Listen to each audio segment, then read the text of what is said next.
Kami semua menangis. Para kiai menangis. Ibu Megawati menangis. Kami tidak menyangka ada orang yang menggunakan cara-cara seperti ini. Tidak boleh sedih. Tidak boleh mengeluh. Kamu mengeluh itu kan mau mencari simpati. Nggak usah. Semoga diberikan keadilan atas praktek-praktek kekuasaan yang tidak benar ini. Terima kasih. Nggak usah mengeluh. Orang tidak akan bersimpati kepadamu itu pura-pura. Kalau kamu mengeluh, dia simpati. Oh iya, dobol.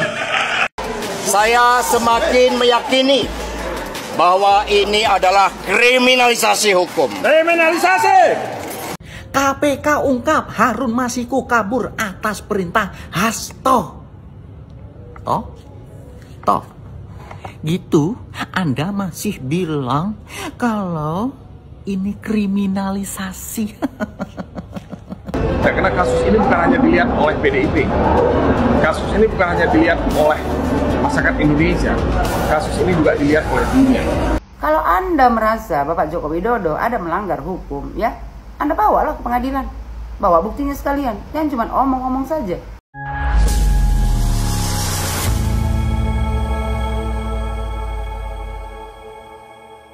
Assalamualaikum warahmatullahi wabarakatuh, saudara-saudaraku sebangsa dan setanah air.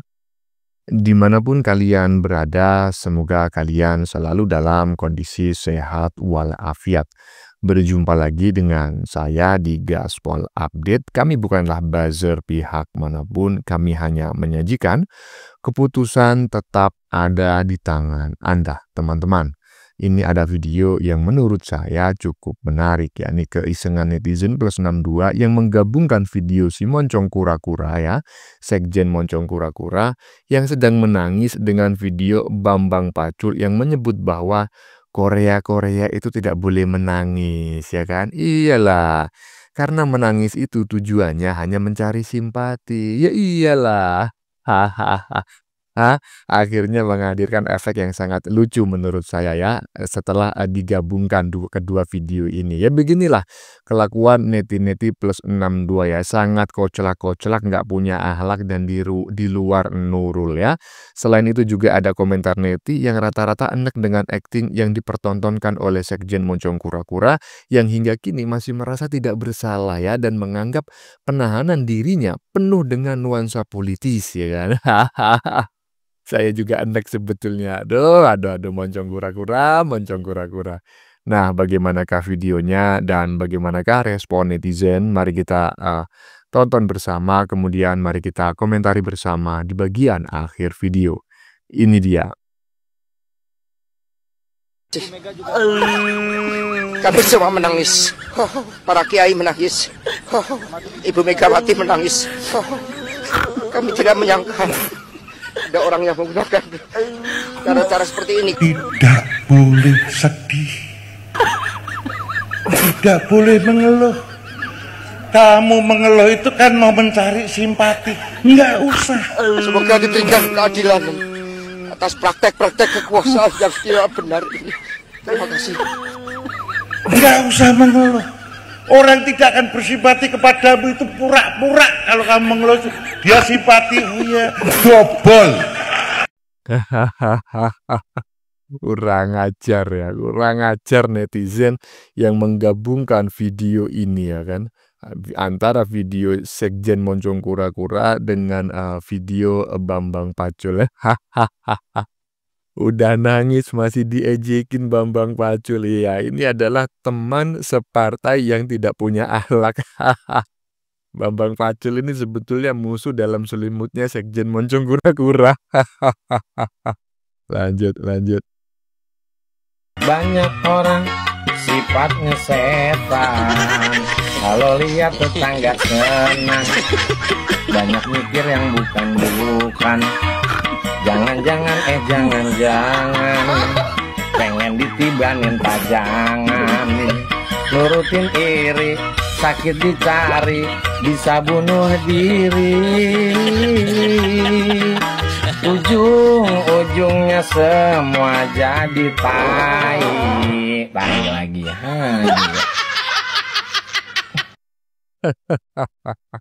Kurang ajar. Netizen, netizen. Jangan kurang ajar macam kayak gini lah. Lucu sih lucu, tapi kan tak elok katanya Upin Ipin. Akibat kebo berani seruduk kereta api, ya gini hasilnya, pada geger otak. Astagfirullah. Kader elit kebo pada gegar otak. Cuma yang bagian belakang tadi ya, yang menurut saya kurang patut lah, ya kan. Jangan disertakan itu. Yang di sungai-sungai tadi ada aja netizen ini ya. Lanjut. Bahwa ini adalah kriminalisasi hukum. Kriminalisasi. Baik, terima kasih teman-teman pers dan seluruh masyarakat Indonesia atas perhatian yang diberikan di dalam persidangan ini. Saya telah mendengarkan dengan seksama, dengan cermat seluruh surat dakwaan yang tadi dibacakan oleh penuntut umum. Dan dari situlah saya semakin meyakini bahwa ini adalah kriminalisasi hukum. Kriminalisasi. Bahwa ini adalah pengungkapan suatu pokok perkara yang sudah inkrah, yang didaur ulang karena kepentingan politik di luarnya. Karena itulah saya mengikuti seluruh proses hukum ini dengan sebaik-baiknya. Karena kami percaya bahwa keadilan akan ditegakkan. Dan untuk itulah Republik Indonesia ini dibangun dengan pengorbanan jiwa dan raga yang luar biasa dari para pahlawan bangsa, rakyat yang tidak berdosa, yang menyerahkan nyawanya, semuanya demi untuk membangun suatu negara hukum. Tanpa adanya supremasi hukum, tanpa adanya suatu keadilan, dan ketika suatu proses hukum yang sudah inkrah bisa didaur ulang kembali, maka kita, Republik ini tidak akan berdiri kokoh. Jangankan untuk membangun, menghadirkan investor, ketika tidak ada supremasi hukum, semuanya akan menjadi sia-sia. Semoga ini menjadi suatu pelajaran yang terbaik, bahwa cita-cita menegakkan hukum yang berkeadilan adalah cita-cita seluruh anak bangsa kita. Terima kasih. Satyam Eva.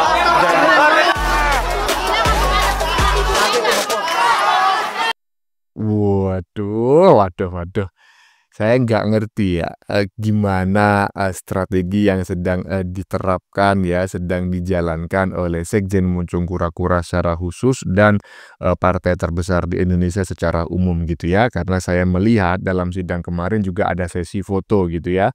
Itu menunjukkan memang ada permintaan dari pihak tersangka yang sedang diadili untuk berdiri kemudian meneriakkan yel-yel merdeka dan lain-lain agar ya dijepret oleh kamera dan muncul di media dengan sebuah menimbulkan kesan yang sangat heroik lah.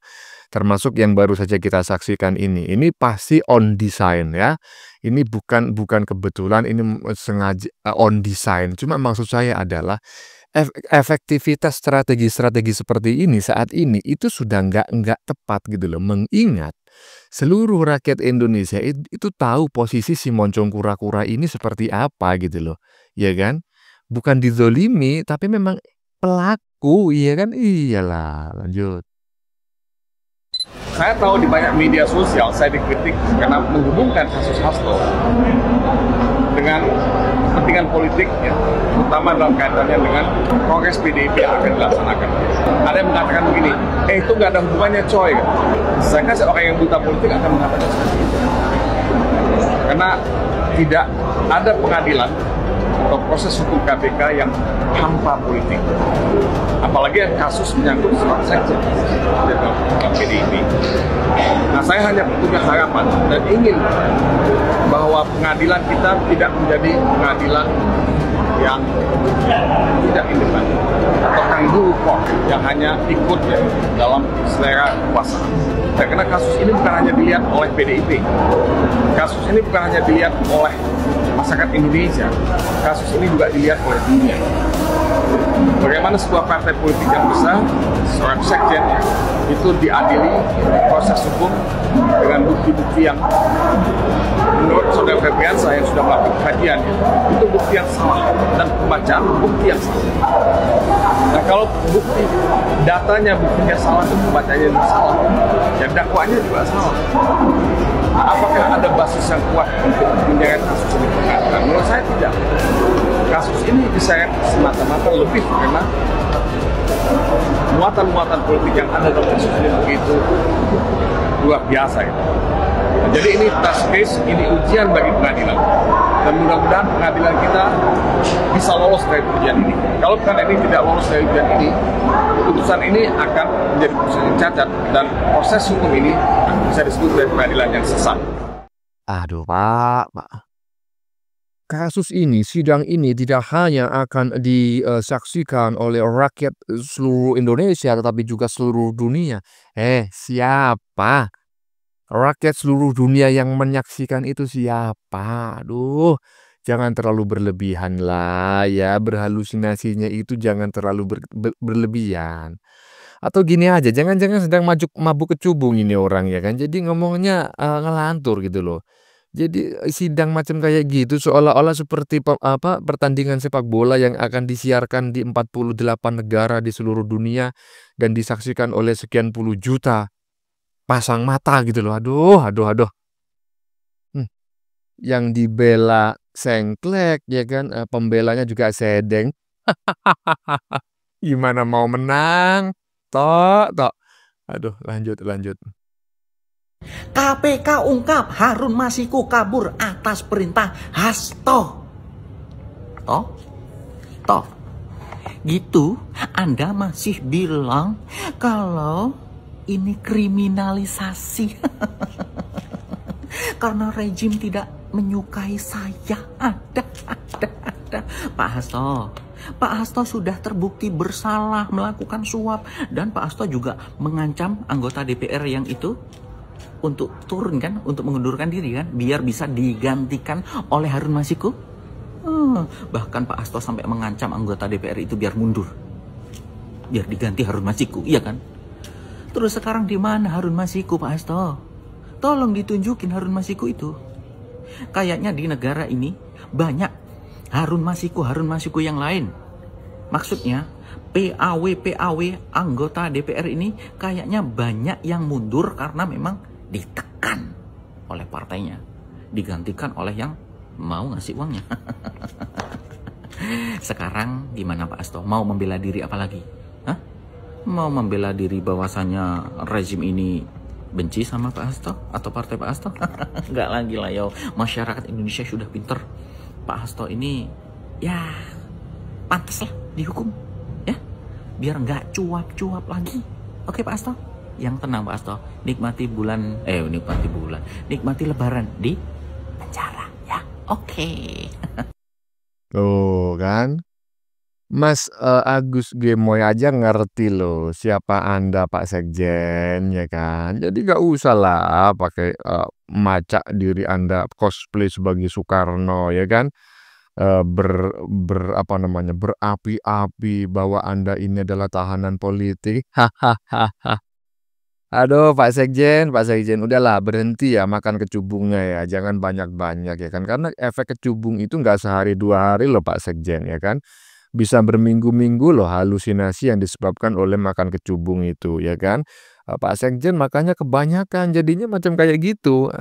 Padahal nama Anda bukan Soekarno, tapi Anda merasa seolah-olah Anda Soekarno yang sedang diadili oleh Belanda, ya kan? Mas Agus Gemoy aja ngerti gitu loh siapa yang bersalah gitu ya kan? Iya, dan Mas Agus Gemoy ini adalah satu di antara sekian ratus juta rakyat Indonesia yang memahami persoalan hukum yang sedang menjerat Anda, ya. Lanjut.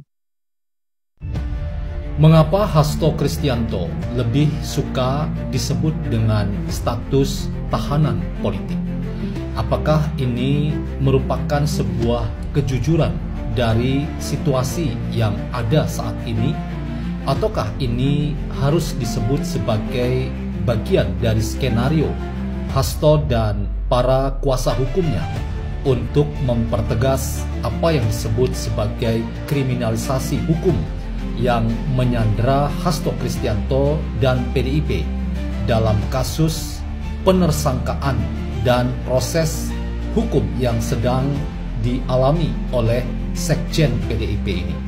Saya ingin berpendapat bahwa apa yang disebut oleh Hasto sebagai tahanan politik itu bagian dari strategi yang dimainkan oleh Hasto dan kuasa hukumnya untuk mengatakan bahwa ada kekuatan besar yang berasal dari kekuasaan yang sedang memainkan pemerintahan hari ini, yang telah membuat proses yang sedang dihadapi oleh Hasto Kristianto menjadi bernuansa politis dan kehilangan spirit bahwa ini adalah sebuah tindakan hukum semata. Karena itu, mari kita lihat ke depan. Apakah penyebutan Hasto bahwa apa yang ia rasakan hari ini harus membuat dirinya adalah tahanan politik dan bukan tahanan dalam arti hukum yang sebenarnya itu dapat dibuktikan, ataukah itu hanya bagian dari konspirasi yang sedang dikerjakan oleh Hasto dan para kuasa hukumnya? Waktu yang akan membuktikan hal tersebut. Ya, apapun yang dimainkan ya oleh si Sekjen Moncong Kura-Kura sebagai sebuah strategi ya, alibi atau apapun itu, narasi untuk melarikan diri ya, untuk menggiring opini masyarakat bahwa sebetulnya dirinya adalah orang yang didolimi, orang yang dikriminalisasi, terserah apa strateginya. Yang jelas, strategi-strategi yang sering diterapkan oleh Sekjen Moncong Kura-Kura termasuk Partai Kebo secara umumnya ini nggak paten ya. Jadi saya menduga tukang strateginya, ahli strateginya ini adalah orang-orang yang tidak lulus SD gitu loh. Atau jangan-jangan ahli strateginya adalah ChatGPT gitu loh. Jawabannya cepat, tapi banyak ngawurnya ya kan, banyak salahnya. Jadinya apa? Strategi apapun yang diterapkan oleh si Sekjen Moncong Kura-Kura, termasuk partai terbesar di Indonesia, yang menurut mereka sangat efektif, fakta di lapangan nggak efektif sama sekali, ya kan? Nggak ada guna. Iyalah, rakyat nggak bisa kau bohongi lagi, toh, ya. Lanjut.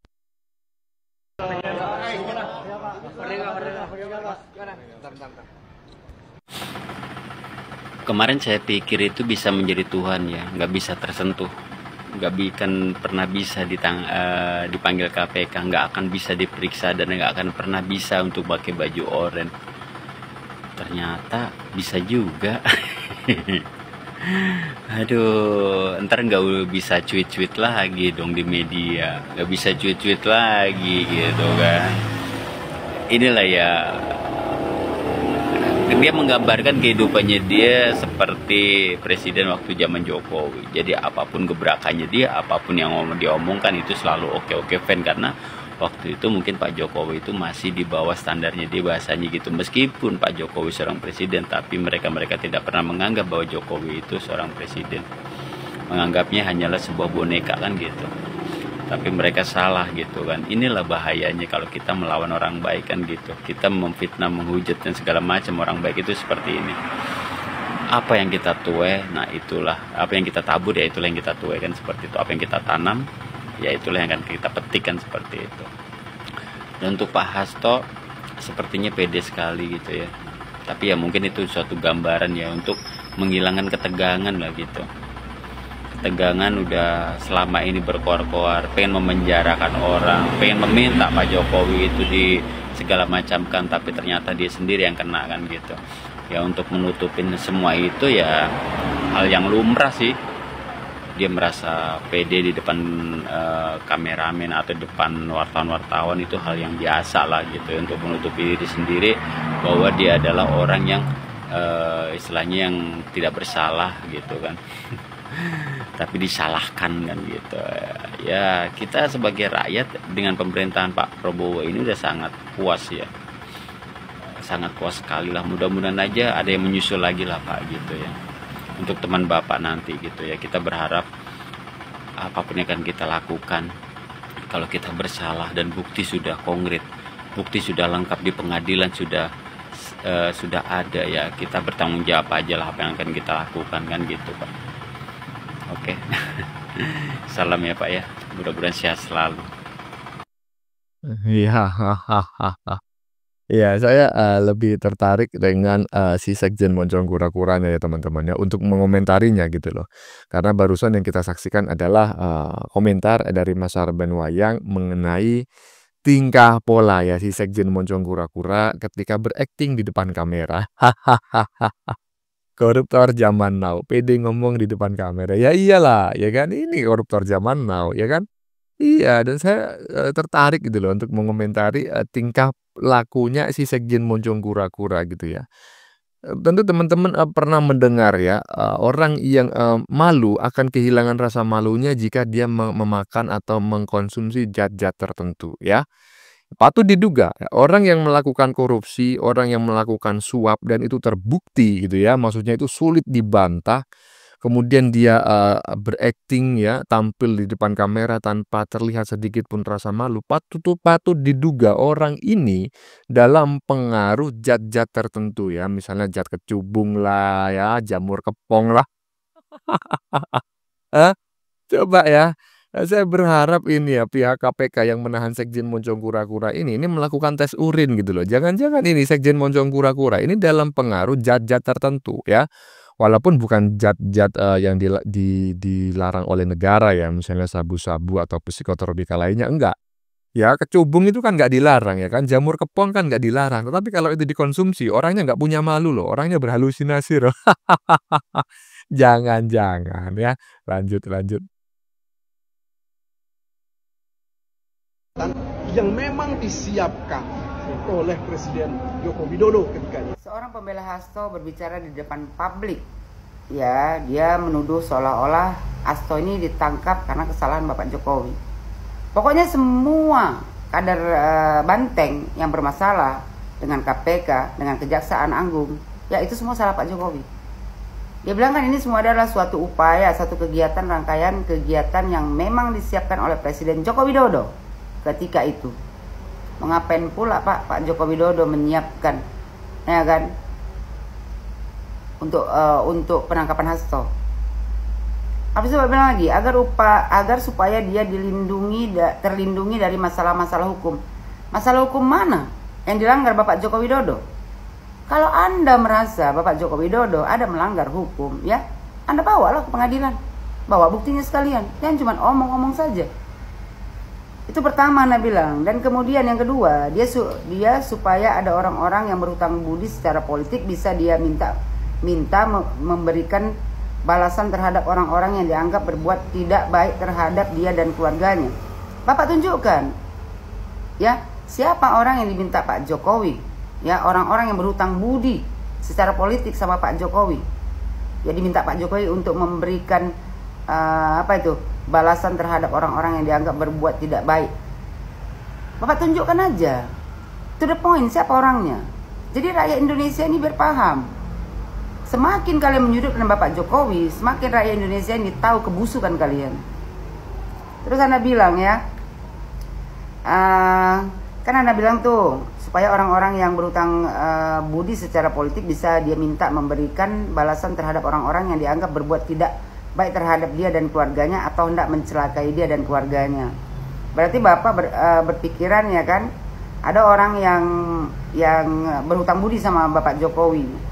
Ya, jadi Pak Jokowi kan minta balasan tuh untuk melindungi keluarganya, ya kan, terhadap perbuatan yang untuk mencelakai Pak Jokowi dan keluarganya. Sejak kapan Pak Jokowi meminta perlindungan seseorang agar tidak mencelakai keluarganya? Pak Jokowi bukan penakut, Pak. Bapak salah orang. Anda bilang lagi kan, bukan hanya melihat persoalan hukum teknis, tetapi harus kita lihat latar belakangnya. Kita rakyat Indonesia semua melihat latar belakangnya. Ini semua murni ya kesalahan dari Hasto. Tidak ada kriminalisasi ya. KPK juga sudah menjelaskan ini tidak ada hubungannya dengan politisasi. Anda bilang ini bukan sesuatu yang sederhana. Ini sebenarnya sederhana kalau saja kalian mau menerima kenyataan bahwasanya Hasto memang bersalah di kasus Harun Masiku. Terus Anda bilang lagi, karena bagaimanapun juga kita bisa lihat sekarang, kita bisa buktikan di dalam begitu banyak catatan dan tulisan. Kalau cuma catatan dan tulisan Pak, tanpa bukti, ya tong kosong nyaring bunyinya. Anda bilang ya bahwa Jokowi sedang membangun dinasti. Dinasti apa yang dibangun Pak Jokowi? Kalaupun anaknya ya menjadi wakil presiden dan menantunya menjadi gubernur, itu atas pilihan masyarakat Indonesia, rakyat Indonesia yang menentukan, bukan Bapak Jokowi. Jadi dinastinya dari mana? Kalau mau bicara dinasti, ya Megawati juga dinasti.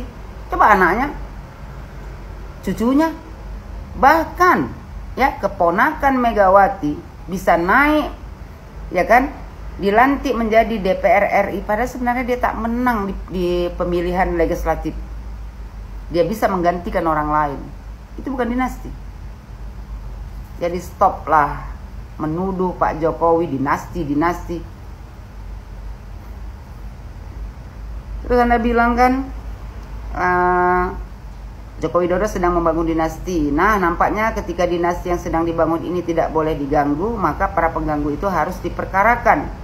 Salah satu pengganggu itu adalah Hasto Kristianto. Aduh Pak Hasto Kristianto ya bukan seorang pengganggu bagi Jokowi. Hasto itu terlalu kecil bagi Jokowi. Kalau Anda bicara kepercayaan masyarakat Indonesia ya yang mengganggu Pak Jokowi itu boleh. Karena apa? Karena yang memilih pemimpin di negara Republik Indonesia ini adalah rakyat Indonesia, bukan Hasto. Jadi Hasto bagi Pak Jokowi nothing. Jadi jangan seolah-olah kalian pikir ya Pak Jokowi takut ya kan karena Hasto itu mengganggu ya supaya anak-anak Pak Jokowi maju nanti menjadi pemimpin di negara Republik Indonesia ini. Sekali lagi saya bilang Pak, Hasto itu nothing bagi Jokowi. Pak Jokowi ya nggak levelnya si Hasto itu. Kalaupun Hasto mau mengganggu ya kan itu terlalu kecil bagi Jokowi. Kalau rakyat Indonesia yang mengganggu, yang Pak Jokowi takut ya kan, rakyat Indonesia tidak mencintainya lagi, tidak percaya sama dia, itu baru benar. Karena rakyat Indonesia yang menentukan siapa yang bisa menjadi pemimpin di negara Republik Indonesia ini.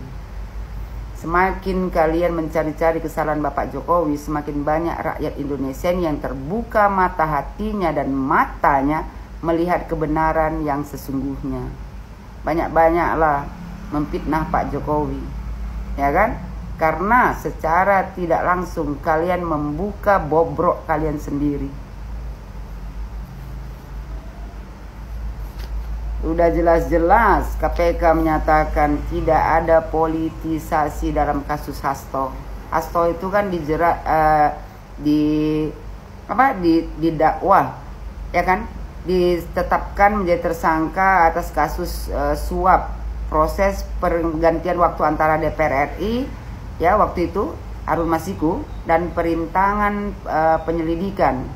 Hasto disebut membocorkan operasi tangkap tangan atau OTT pada awal 2020 lalu yang menyasar Harun Masiku. Diduga Hasto meminta Harun merendam handphone dan segera melarikan diri. Jadi kesalahan Pak Jokowi di mana? Udah jelas kesalahan ada pada Hasto. Kenapa dilimpahkan Pak Jokowi? Rakyat Indonesia sudah pandai. Mereka tahu mana yang benar, mana yang salah. Jadi buat kalian, kalau kalian membela Hasto, belalah. Tapi jangan berbicara di depan publik seolah-olah Hasto ya ditangkap itu karena Jokowi. Tidak ada hubungannya. Jaka sembung bawa golok, Pak. Aneh kalian ini. Ya, dikit-dikit salah Jokowi, dikit-dikit salah Jokowi. Semua salah Jokowi, semua salah Jokowi. Padahal kalian sendiri yang berbuat kesalahan. karena kerakusan.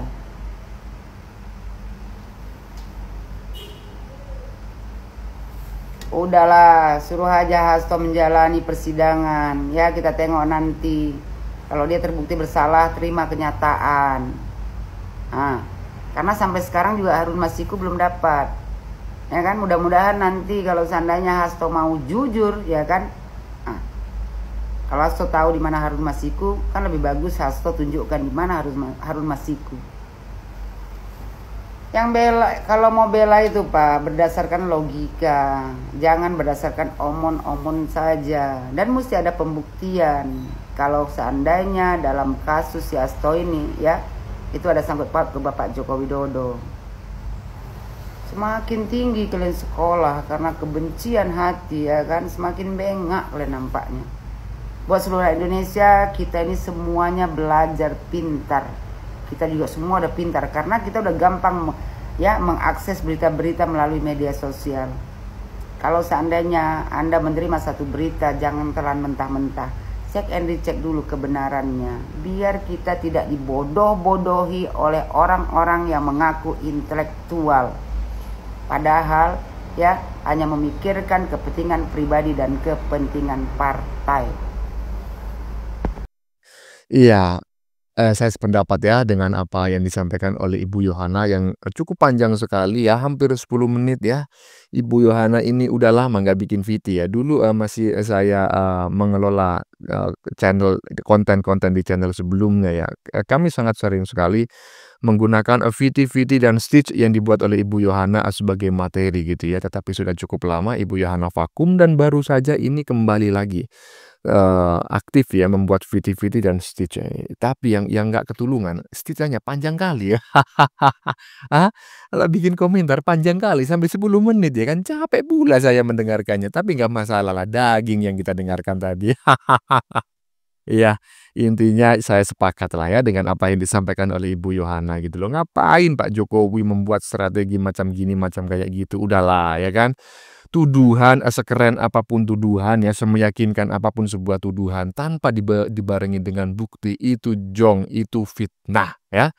Titik, udah gitu aja ya komentar saya terkait pernyataannya siapa tadi?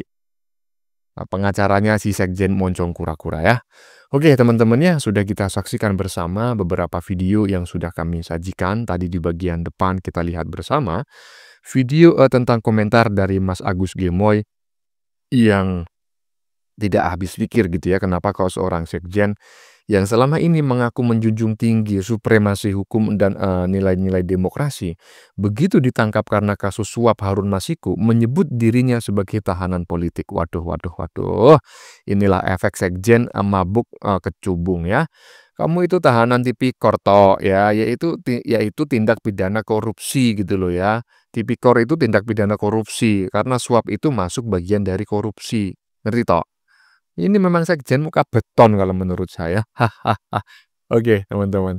Konten yang baru saja kita saksikan ini adalah keisengan netizen +62 yang mencoba menggabungkan video si Sekjen Moncong Kura-Kura yang sedang menangis dengan video si Bambang Pacul yang sedang berceramah gitu ya, menyebut bahwa Korea itu tidak boleh menangis karena menangis itu tujuannya itu hanya mencari simpati. Ya kan, iyalah. Ya, akhirnya menghadirkan efek yang sangat lucu menurut saya. Iya, beginilah kelakuan neti-neti +62 ya. Selain itu juga ada komentar neti yang rata-rata enek dengan akting yang dipertontonkan oleh Sekjen Moncong Kura-Kura ya, yang hingga kini masih merasa tidak bersalah dan menganggap penahanan dirinya penuh dengan nuansa politis. Waduh, saya juga enek sebenarnya ya dengan sekjen si muka beton ini. Bagaimana menurut kalian? Keputusan ada di tangan Anda. Silakan tulis di kolom komentar baik Anda yang setuju maupun yang tidak setuju dengan isi konten ini. Sebelumnya saya memohon maaf jika dalam penyajian konten ini ada kata-kata yang menyinggung, kurang tepat penggunaannya, atau ada data yang dianggap keliru atau salah. Saya memohon maaf yang sebesar-besarnya. Kita jumpa lagi di lain video. Salam NKRI.